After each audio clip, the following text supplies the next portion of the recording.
శ్రీమద్ భగవద్గీత శంకర భాష్యాన్ని తెలుగులో రాశారు. యాదృచ్ఛికంగా ఆ పుస్తకం చదువుతూ ఉంటే పీఠికలో మహాభయంకరం, నోటితో ఉచ్చరించడానికి వీలు లేనటువంటి అచ్చుతప్పు పడింది. శతసాహస్ర్యాం 100,000 అనేటువంటి అర్థం వచ్చినటువంటి శబ్దం వాడారు వారు. ఆ శతాలో తా దగ్గర బాబడింది. ఎట్లా పడిందో తెలియదు. వా పాబడచ్చు, సా నాగా పడచ్చు, కానీ తా అనేది వాగా పడింది. అంటే ఏమైంది? శవసాహస్ర్యాం అయింది. కర్మ. అలాగే నేను ఒక పుస్తకంలో ఆ శుభ సందర్భంలో అని నేను రాస్తే మహానుభావుడు అశుభ సందర్భంలో అని కొట్టాడు. ఈ అచ్చుతప్పులు ఇంచుమించుగా ప్రాణం తీసినట్టుగా ఉంటాయి. కానీ జరిగిపోయింది. సవరించుకునే ప్రయత్నంలో ఉన్నాం. ఆ పుస్తకం ప్రింట్ అయింది.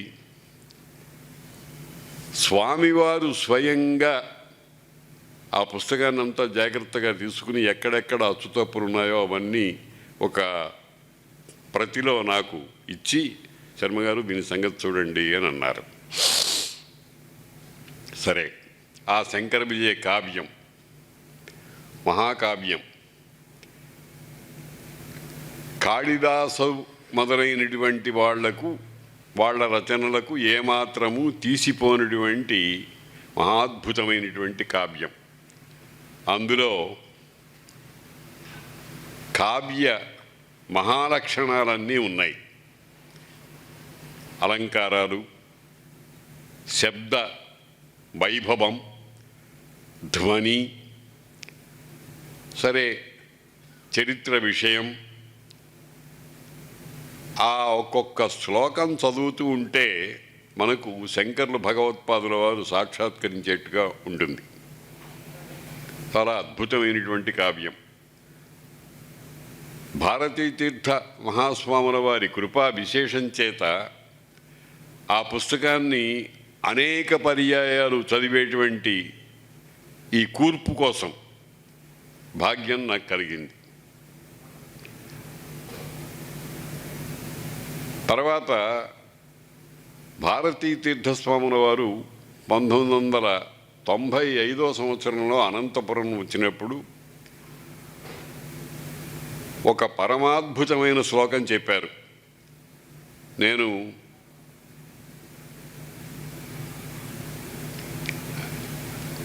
అది ఎవరు రాసింది అని అడిగాను స్వామివారిని. స్వామివారు చెప్పలే, వారే రాసి ఉంటారు. ఇప్పటికీ చెప్పలేదు, కానీ వారే రాసి ఉంటారు. చాలా అద్భుతమైన శ్లోకం. ఆ నిర్మాణం చాలా అద్భుతమైంది. అది శ్రీ శంకరులకు అన్వయిస్తుంది, భారతీ తీర్థులకు అన్వయిస్తుంది. నానామ్నాయ పరిశ్రమం కలయతాం నాస్త్యేవ శాస్త్రేషు ధీః సత్యోరప్యనయోర్ద్వయోః న సులభా సాహిక్షితౌ సాహితీ అప్యేతాసు సతీషు నాస్తి వినయః న ఆచార భక్తి క్షమా చాతుర్యః సచ సాచ సాచ సచ తాశ్చ ఆలంబ్య ఖేలంస్యముం. శ్లోకం ఇది. బహుశా ఈ శ్లోకం ఇది వరకు ఇక్కడ ప్రస్తావనకు వచ్చి ఉంటుంది, కానీ ఎన్నిసార్లు చెప్పుకున్నా అదొక మంత్రం లాంటి శ్లోకం. దానిని గురించి ఎంత భావించినా కానీ భావించదగినటువంటి మహా విషయాలున్నాయి. ముఖ్యంగా శంకర భగవత్పాదుల వారిని గురించి, శంకర భగవత్పాదులు ఎప్పుడో 1200 సంవత్సరాల వెనకాల ఉన్న శంకర భగవత్పాదుల వారు, ఇప్పుడున్న శంకర భగవత్పాదుల వారిని గురించి వారికి అన్వయించేట్టుగా ఉండేటువంటి శ్లోకం అది. నానామ్నాయ పరిశ్రమం కలయతాం, అనేకమైన ఆమ్నాయములు వేదములు. వేద అనంతావై వేదాహ అని అన్నారు. అనంతావై వేదాహ, అనంతములైనటువంటివి వేదములు. వాటిల్లో ఆమ్నాయ పరిశ్రమము చేసేటువంటి వాళ్ళు చాలామంది ఉంటారు. వేద పండితులు, ముఖ్యంగా ఘనపాఠులు, క్రమపాఠులు, పదపాఠులు మొదలైనటువంటి వాళ్ళు. మామూలుగా మన దేశంలో వేదుల వారు ఉన్నారు, ద్వివేదుల వారు ఉన్నారు, త్రివేదుల వారు ఉన్నారు, చతుర్వేదుల వారు ఉన్నారు. అంటే అది ఇంటి పేరు అనుకోండి, అయినా ఆ ఇంట్లో ఎవరో 4 వేదాలు బాగా చదివినటువంటి వాళ్ళు. 4 వేదాలు చదవడం అంటే మాట కాదు.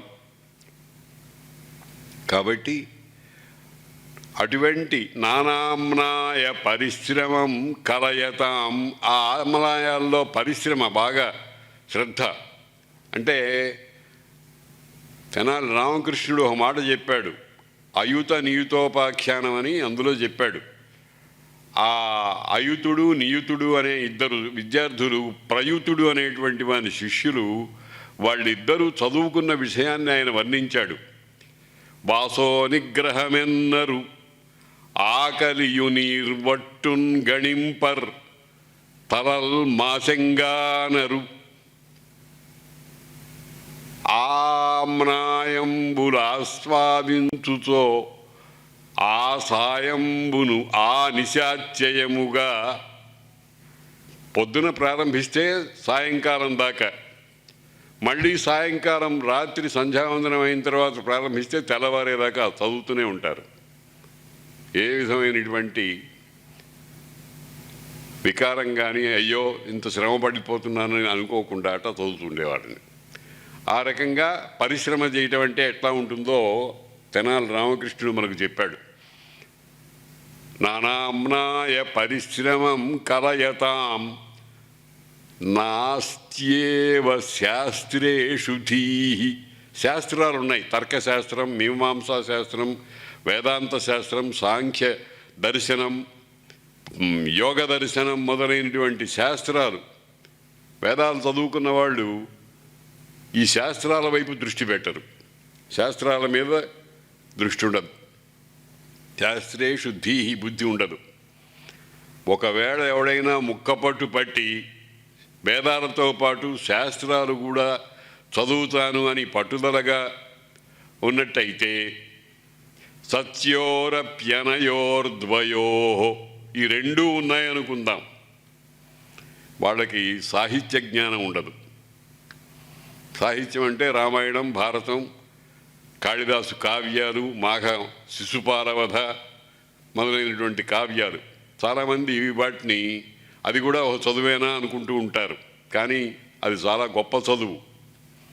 స్వామివారు చెప్పేది శాస్త్రేషు సత్యోరప్యనయోర్ద్వయోర్న సులభ సాహిక్షితౌ సాహితీ.